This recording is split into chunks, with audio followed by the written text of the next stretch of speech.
dai tambayoyin za mu je gaba ta biyu.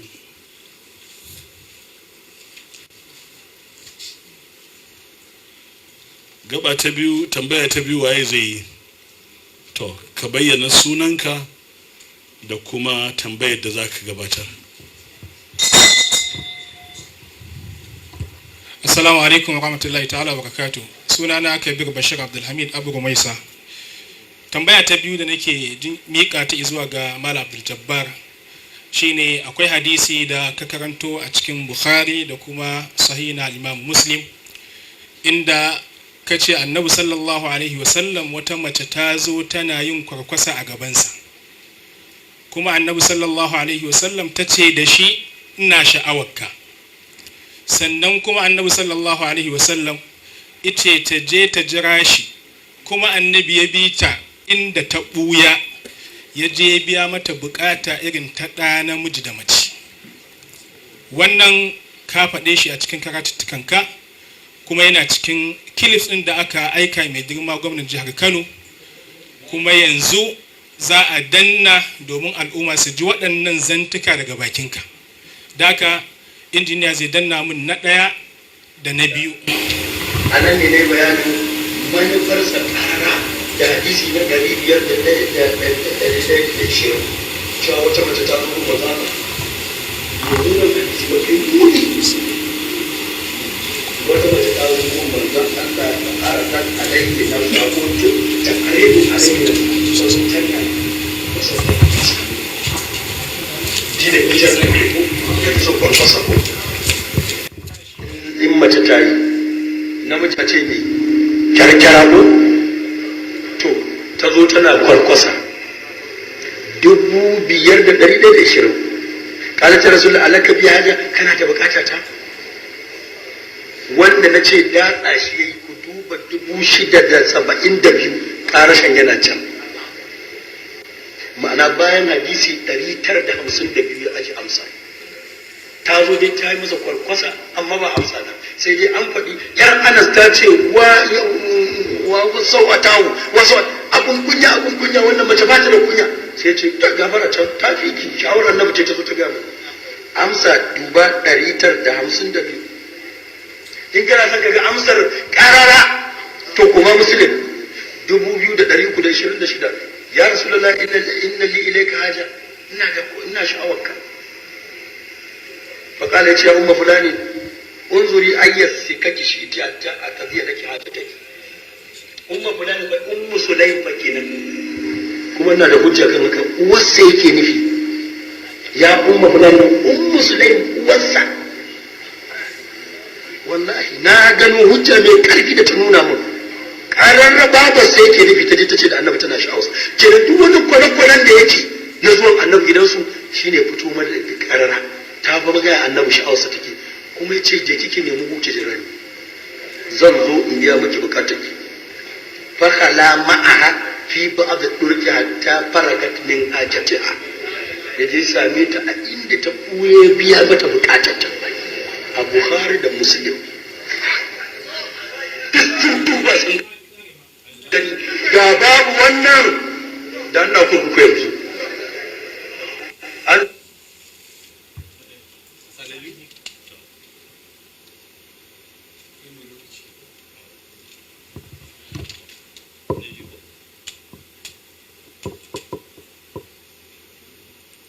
don ta kama ka za ku gane wannan karatu ne da zai na fito muku da hanyoyin da suke tabbata wannan hadisi nan ba ita wannan mata ba a san wace ce ba, wani babban da suke kacce kirkirarren labari ne har yau ba a san wace ce ba. duk da girman abu matar da har za ta zo ta fidda annabi daga gida ya bi ta kwarau ya je ya mu'amala na namiji da mace da ita, amma har yau dukkan su kafa su ba san sunanta ba.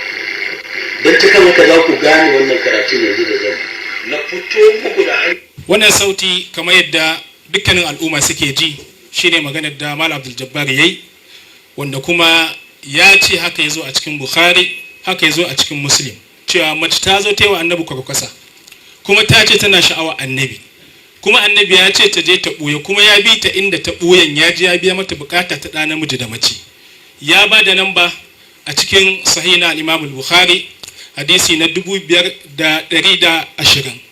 sannan ya ce Bukhari ya datse sunan hadisi ne. Malam Abdul Jabbar, magana ta gaskiya kaga danna ake wanda ya nuna tsararren abu ne su da shirinsu a ciki ta wasu faɗa a danna. Ni ba abin da aka gabata min yanzu na zogon nan, kuma duk maganganun nan babu ɗaya da za ta gagara nuna akwai su illa kawai usulubin minti 10 ka fito da wannan abubuwa barkatai ba yi adalci ba. Na ɗaya kenan. Na biyu, ina nan kan kadami na kasar ɗin da aka kai kotu aka kai gwamna a kansa za a tauna wannan. Babu wannan maganar gashi ya nuna ita, ya ce akwai ta ga kasar ɗin da ka ɗora nuna sako wannan maganar babu ita a ciki. Gashi wannan da bakar ya haɗa babu ita kwata-kwata a ciki. Ba shi aka kai kotu ba, ba shi aka kai gwamna ba, ba shi aka kai wa sarki ba, ba shi aka ɓatan suna da shi ba.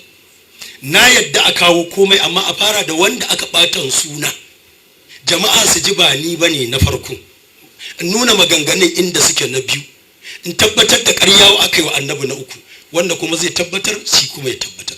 Don haka ni daga ɓangare na ba zan kuma amsa wata tambaya waje ga kasar ɗin da aka kai kotu ba, sai mun fara da shi tukun. Malam Kabiru. To, assalamu alaikum. Waɗannan sauti da malam aka kunna kowa ya ji, ya faɗi nambobi a cikin Bukhari, yana cewa abu ne mai wahala. Ni ba wahala in buɗe wajen. Babu inda ya zo a cikin Bukhari kan cewa wannan mata ta zo wajen Annabi sallallahu alaihi wasallama ta yi masa kwakwasa. Hadisin da ya zo a cikin Bukhari, hadisin Anas dan Malik a 5120, cewa Anas dan Malik yake yi wata mace ta zo wajen Annabi sallallahu alaihi wasallam take cewa inna li alaka bi haja, kana so ka aure ni. Sannan ruwaya ta biyu wanda ike cewa wai wata mata ta zo wajen Annabi sallallahu alaihi wasallam ta ce tana da tana sha'awarsa, ya ce je kiki buya. Imam Muslim ya fitar da wannan hadisi a 2324, wanda kwata-kwata ba haka hadisin yake ba. Dukkanin malaman musulunci tun daga zamanin da aka yi na ruwaya har zuwa yau babu wanda ya ɗauko wannan hadisin ya fassara shi da irin fassarar da Malam Jabbar kake yi. Hasali ma shi wannan hadisin yana da kyau mu ji menene mahaifinka ya faɗa akan fassara shi wannan hadisi. Ga littafin da mahaifinka ya rubuta, Allah ya ji kansa da gafara, fassara na Ashifa, amma gudun lokaci ba zan karanto abin da ya ce ba, amma akwai yayanka shaƙiƙi uwa ɗaya uba ɗaya ya fassara wannan hadisi, kuma za mu danna yanzu al'umma su ji menene ma'anar wannan hadisi ita wannan matar. Magana yake kan falala da daraja da tawalu'u na manzon Allah sallallahu alaihi wasallam. Mata ce mai matsala a kwakwalwa, ta zo wajen manzo sallallahu alaihi wasallam, yana cikin sahabbansa, take cewa ya ma'aikin Allah ina da bukata. Annabi sai ya ga ya mutunta ta, ya mutunta sahabbansa, ita je kiki zauna ki jira ni. Ya je ta zauna, annabi ya bi ta, da ya bi ta suka tattauna.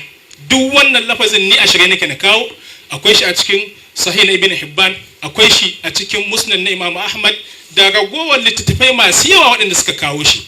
Amma a kunna a ji menene ma'ana hadisi daga bakin yayansa, idan daga ragowar mintuna kuma sai na karasa. Allahu anhu an ruwaito ga sayyidina Anas Allah ƙara yadda gare shi anna imra'atan kana fiha qad shay'un, cewa wata baiwar Allah wacce tana da dan wani motsi a hankalinta. na'am Wata cewa ita ce wato sayyidatuna Ummu Zufara, wacce ita ce mai wato me kuke cewa tsifa, me yi wa sayyidatuna Khadija, me yi mata tsifa a lokacin da take zaune da ma'aikin Allah. To ita ce take zuwa ta yi mata tsifa.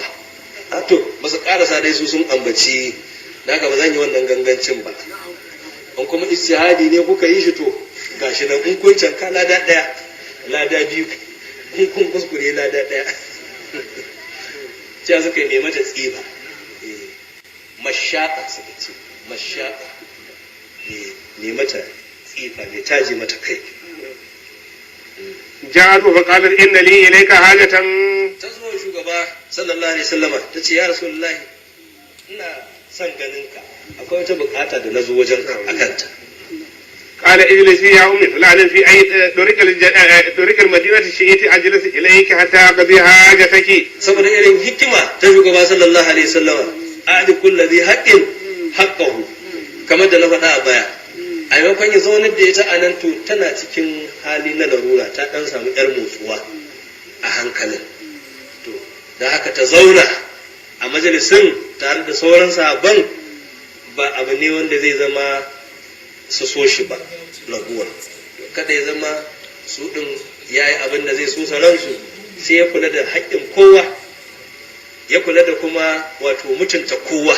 Su ya tsare nasu wato janibin, ita ma ya tsare nata janibin. Sai ya ce mata to ki je ki zaɓi duk inda kike so a hanyoyin Madina, ki zauna ki jira ni, ina zuwa, zan zo na saurare ki. Saboda abin da shi zai iya jura daga gare ta ba kowa zai iya jura ba. Aka yi zaɓe su gana daga shi sai ita, har kada a samu wani wanda zai ce ta yi masa wani abu ba daidai ba, ta faɗi wani abu wanda ya tada hankalin wani ko wani abu mai kama da haka, shi zai iya jure kayansa. قال فجلس النبي صلى الله عليه وسلم إليها حتى فرغت من حاجتها. Ta je kuwa ta zaɓi inda take zo ɗin ta zauna, ma'aikin Allah kuma ya cika mata alƙawari, ya je ya zauna a inda ta zauna ɗin, ya saurari duk irin buƙace-buƙacenta kuma ya biya mata buƙatun nata. وعن أنس رضي الله عنه An rubuto ga sayyidina Anas Allah ƙara yadda gare shi.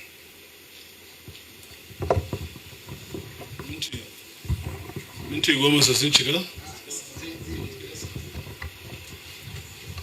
wannan hadisi kamar yadda kuka ji fassararsa daga bakin shaƙiƙin Malam Abdul Jabbar Malam Musa Al-Kasiyuni shine sahihiyar fassara ingantacciya.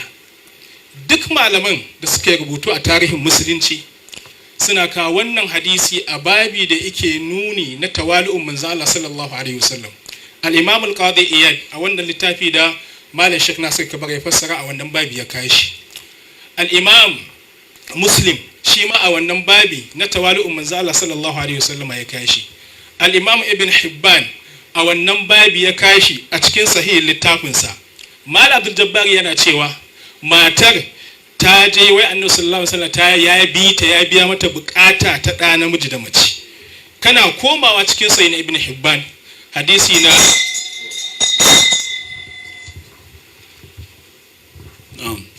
Malam Abdul Jabbar za a bashi minti 10 sa na biyu ko? O minti 5. To shi ne tun farko shimfiɗar da na yi magana ta gaskiya a wannan tsari yadda aka tsara ba a biyo hanyar da zan ba da amsa ba. Tambaya za a iya yin takaice, amma amsa tana buƙatar a je full stop. Kwamishina na addinai a muhadarar farko a zaman farko ka faɗi sharuɗan da za a yi zaman nan, wanda yanzu an canja su gaba ɗaya. Na zo na tadda sabon tsari wanda ba shi aka tsara ba. Gaskiyar magana, a bayan yanzu duk wata magana da za ta zama bayan an fitar da abin da aka yi, yanzu kuma zo a tsara wani abu daban waje ga wannan. Gaskiya ba zan kuma amsa wata tambaya ba daga wannan. In dai zama na Allah ne, abinda na faɗan nan ba amsa ake gudun akwai ko ba a san ajita ba, a tsara da su duk sun yi ranjin komai. Yanzu kawai a zo da a zauna da ni a ce minti 10 zan warware karatun awa 3, kuma a rana ɗaya ayi a gama wannan zama. A gaskiya ba adalci ko kaɗan a wannan zama. Hanya adalci a koma kasat ɗin da aka kai wa kotu, kasat ɗin da aka kai wa gwamna, kasat ɗin da aka ɓata ni da shi a gari, a tattauna sannan duk wata magana ta biyo. Fassarar mai ashafa ba ta shafi ni ba ta lazumta ta.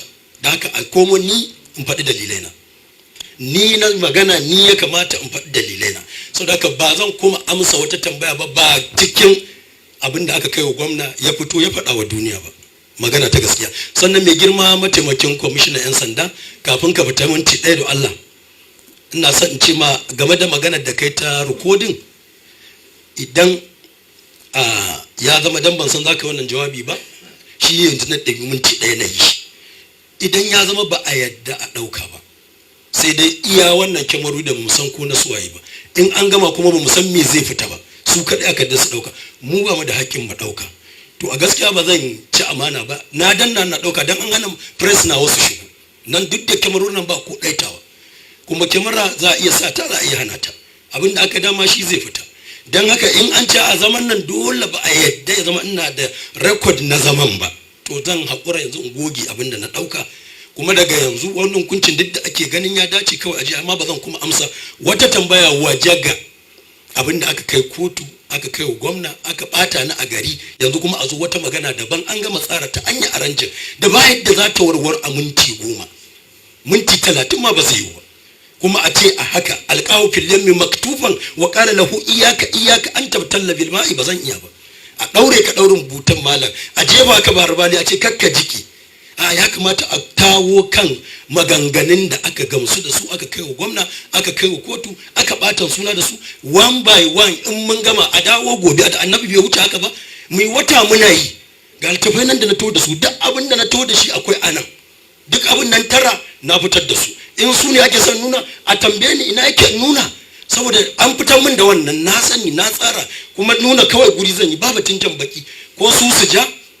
In an yamince ni na ja, fassar da suke cewa ba daidai ba su yi, malaman da suke cewa ta musu baya, din na shirya wannan kan maganganun da aka fitar, aka kai wa gwamna, aka kai wa sarki, aka kai kotu, aka sa a talabijin, aka tunzura jama'a gari, su kadai za a fara tauna, sannan a tauna wata. In ba haka ba zan kuma amsa wata tambaya ba, dan ba adalci. Assalamu alaikum warahmatullahi wabarakatuh. Zan a maida abin magana zuwa gare su, amma in sun yi wannan minti 5 din saboda waɗannan maganganu da Malam Jabbar ya yi, idan mai girma kwamishina yana da wata magana da zai ko ni tsokaci, za a ba shi dama ya yi. Amma abinda shike akwai shine ainihi abinda yake a fahimce ga kowa shine maganganu da malamai da sauran al'ummar musulmi suka ɗauka na ɓatanci ga manzon Allah sallallahu alaihi wasallam da Malam Jabbar yake yi, shine aka zo za a tattauna a kansu. Ba su taƙaita akan kawai abin da aka kai wa gwamna ba, cewa aka yi duk maganganun da yake yi na ɓatanci ga manzon Allah sallallahu alaihi wasallam, ba wai cewa ake iya abin da aka gabatar mai girma gwamna ba. So don haka ni ina ganin waɗannan abubuwa ya kamata kada mu tsaya muna ta abin nan kauce-kauce, ya kamata mu fuskanci wannan tambaya ce wacce take straight forward, kai tsaye ga yadda nassin hadisi yake Malam Jabbar, ko ba haka ba, ga yadda ka fassara, a ina yaya za a yi a fahimci wannan fassara taka cewa sahihiyar fassara ce, kuma wannan fassara taka ta kai ga cin mutuncin manzon Allah sallallahu alaihi wasallam, amma malamai masana ga yanda suka fassara don kiyaye mutuncin manzon Allah sallallahu alaihi wasallam, kawai kai tsaye ni na ganin wato misali babu wani abu a cikin wannan fa. Assalamu alaikum. Ɗazu a jawabaina kamar yadda ake ganin waɗannan tambayoyi su ne waɗanda muka yi masa, da kansa ya faɗa cewa ta zo ta ne wa annabi kwakwasa, kowa ya ji, ta ce tana sha'awar annabi, kowa ya ji. Annabi sallallahu alaihi wasallama ya ce ta je ta jira shi, kuma ya bi ta inda ta ɓuya, ya biya mata bukata ta ɗa namiji da mace, kuma ya faɗi nambobi a cikin Muslim, ya faɗi nambobi a Bukhari. An ce ya buɗo kuma bai buɗo ba, an ce ya nuna wajen kuma bai nuna wajen ba. Ni kuma ga abin da nake faɗa cewa wannan matar annabi sallallahu alaihi wasallam tattaunawa suka yi, gashi wannan hadisi a cikin sahih ibn Hibban, kowa ya dauka, suna nan da yawa. Imam Ahmad ya rawaito, Ibn Hibban ya fitar da littafai sun fi 10 ga sa a ƙasa, amma zan dauki guda daya, namba na 4527 cikin sahih ibn Hibban, gashi fa khala ma'aha rasulullahi sallallahu alaihi wasallam yunajiha, annabi sallallahu alaihi wasallam yake banta da ita, yana tattaunawa da ita hatta qadat hajataha minan nabiyyi sallallahu alaihi wasallam, hatta gama gaya wa annabi sallallahu alaihi wasallam bukatunta, sannan kuma tashi ta tafi. Sannan wayoyin da suka zo kai tsaye sun faɗi ma annabi sallallahu alaihi wasallama yana cikin sahabbansa ne kuma yace ta je ta jira shi kuma ta je ta zauna din, amma gashi duniya ta shaida cewa malam Abdul Jabbar bai iya nuna abubuwan da ya ambata ba wanda suke batanci ne ga annabi sallallahu alaihi wasallam. Abu na biyu, yana ta nanata cewa waɗannan sautukan ba su ne waɗanda aka tattara ba. A mintuna na zan ba shi amsa. Wannan sautin duk duniya ta shaida kan cewa shine sautukan da aka tattara su guda 9, aka je aka kai wa mai girma gwamna, aka kai wajen jami'an tsaro, duk duniya kuma za ta shaida akan haka ko da bayan wannan tattaunawar. Babu wani abu guda ɗaya da muka fita daga shi cikin waɗannan abubuwa guda 9, dukkaninsu suna ciki, kuma a kansu muka zo mu tattauna, a kansu muka zo mu tabbatar wa da duniya da al'umma kan cewa babu abu guda ɗaya da Malam Jabbar ya faɗa cikinsu wanda ya tabbata. Duk zantukansa ne, shi ya ƙage su, shi ya faɗe su, shi ya fassara shi haka, dukkanin fassarar da saɓanin fassarar da malamai suka yi. Kai hasali ma wasu abubuwan da yake faɗa babu su a cikin ruwayoyi. Yanzu gashi yana zaune ya ce Bukhari da Muslim sun rawaito wannan hadisi na Anas dan Malik cewa annabi sallallahu alaihi wasallam ya ce ta je ta jira shi, kuma annabi ya bi ta. Yanzu a littafin da ya zo da shi ya buɗe Bukhari ya nuna wannan hadisin, kaf cikin Bukhari babu wannan hadisin. Muslim ne ya rawaito shi. Hadisin da Bukhari ya rawaito hadisi ne wanda yake na namba 5120. Shine Anas dan Malik yake ba da labari kan wata mata ta zo ta ci da annabi sallallahu alaihi wasallam ya aure ta. Anas ta faɗi wannan maganganun ta faɗa, amma wancan hadisin babu shi a cikin Bukhari kamar yadda ka faɗa. Sannan Malam Abdul Jabbar, waɗannan abubuwan kai kake faɗa, kake nanatawa al'umma kan cewa a shirye kake, kowane ne ya zo ya same ka, ko daga bacci ka tashi, a shirye kake akan abubuwan da kake faɗa za ka ba da amsa a kai. Amma ga shi karatuttukanka ne, zantukanka ne, maganganunka ne, an danna kuma ka ce ba haka ba, an kunna ka ce ba za ka ba da amsa ba. Wannan ina ga kuskure ne. Dukkanin al'umma da ɗalibanka da dukkanin waɗanda suke sauraron mu so suke su ji gaskiya, so suke su fahimci gaskiya.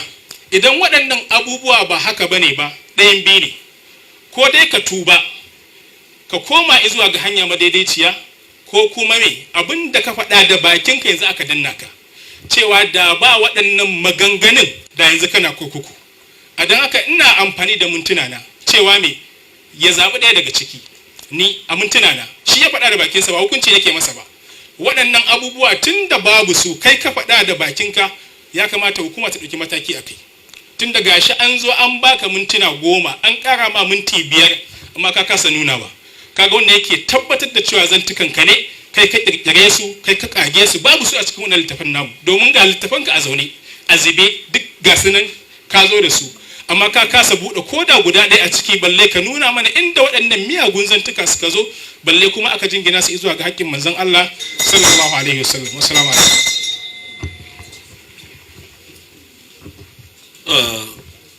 Mun zo ƙarshen wannan gaba, kuma kamar yadda na faɗa kafin mu je gaba ta gaba, domin an ba Malam Abdul Jabbar minti 5 ɗinsa ya cinye, muka mai da abin magana zuwa wajen Malam Kabiru, shi ma ya cinye mintunansa 5, kuma dukkaninmu mun ji irin jawaban da kowannensu ya gabatar. Kamar yadda na faɗa, saboda waɗansu maganganu da Malam Abdul Jabbar ya yi, za mu watakila mai girma kwamishina yana da wani tsokaci, in kuma babu sai mu ci gaba.